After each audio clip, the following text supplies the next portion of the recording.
So I just finished The Ballad of Songbirds and Snakes by Suzanne Collins, and I thought I'd talk about it. Spoiler warning right now, because I'm absolutely going to talk about what happens in the book, in lieu of the film coming out in a few days, which I'll probably also talk about.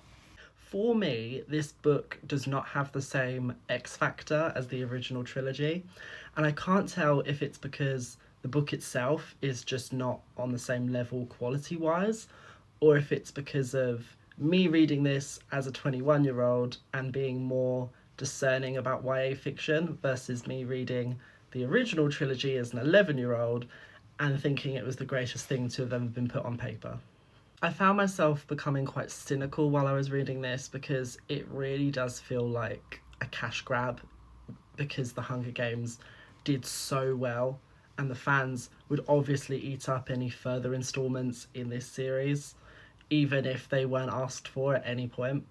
Because if you didn't know, The Ballad of Songbirds and Snakes is actually a prequel, and it's the origin story of President Snow. Only in this, he's not president, he's only, like 18, 19, and he's Coriolanus Snow. Great name for a main character. I had to look up how to pronounce it, and I think I've still got it wrong. Coriolanus Snow. Get used to it. It comes up a lot in this book. Already, I feel like President Snow is not the character you would give an origin story to. There are so many options. You could do Haymitch, you could do Joanna, you could do Finnick, you could even do President Quinn, because she's always been a very mysterious figure, so her origin story would be quite interesting. I think, yes, President Snow is a fan favourite character, but he's a fan favourite character because of Donald Sutherland's portrayal of him in the movies, because he's such a charismatic actor. I think in the books, President Snow is much less interesting. And so to give him this origin story, and more than anything, it's not a very successful villain origin story, which really frustrated me. The character study of Coriolanus Snow in this book is very inconsistent. He seemingly changes from chapter to chapter. Sometimes he's the confident, cutthroat, I'm going to leave a lasting legacy, everyone's going to remember the name Snow, I have to do this for my family, yada yada yada. And then in other chapters, he's this blubbering mess where he's like, oh, I'm a complete failure, I'm going to lose it all. Like, he feels like two different people, and one of them is definitely not the President Snow we see in the trilogy. Like, I understand that this is a person 64 years apart, but for him to be that evil and cruel in the Hunger Games, I needed more of that to bleed over into the prequel, because it feels very disparate. I have a hard time believing this is the same person until maybe the last 50 or 60 pages where he really turns evil. And when he does, I thoroughly enjoyed it. The last, 100 pages or so were really good, because like, oh, this is how he should have been the whole book. It just was so weird how he suddenly was evil, and I couldn't tell what the catalyst was. I think my biggest disappointment in this story is that the Hunger Games itself, there's a Hunger Games in this book, but it's like a bastardized version of the Hunger Games that isn't entertaining at all. And it was so strange to me when the Hunger Games is clearly what the fans like most about the Hunger Games. They like that battle royale, all of you get in the arena and fight. That's the fun part. So it was so strange to me how in this book, before we've even got to the arena, half of the tributes are already dead. They die in like a terrorist explosion.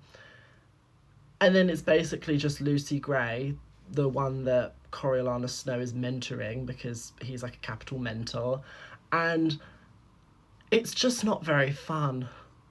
And it's night and day, because I feel like Catching Fire is probably the best one of the Hunger Games trilogy, and that's probably because the All Victors Hunger Games is sensational. Like, both in the book and the film, it's non-stop entertainment. It's so fun to watch.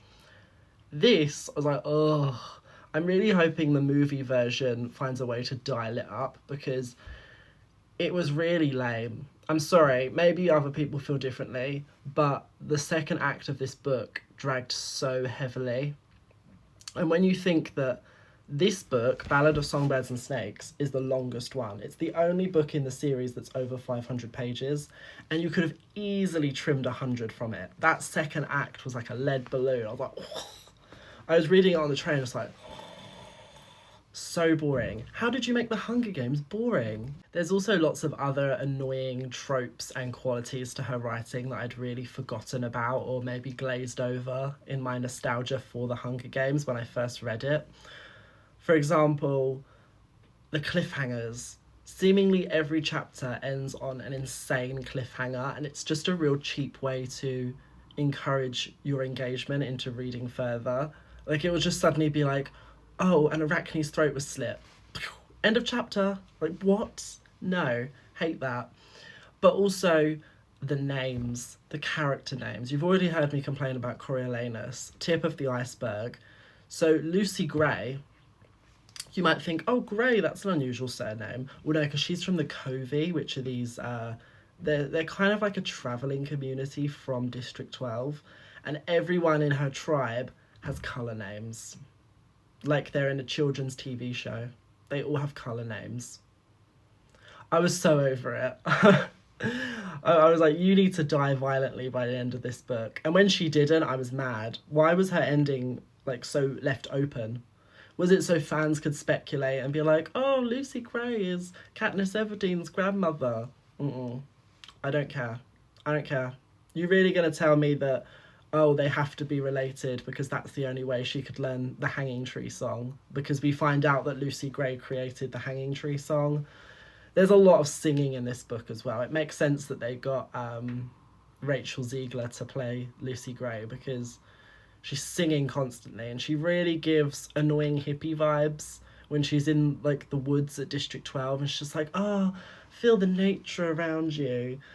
No, please stop.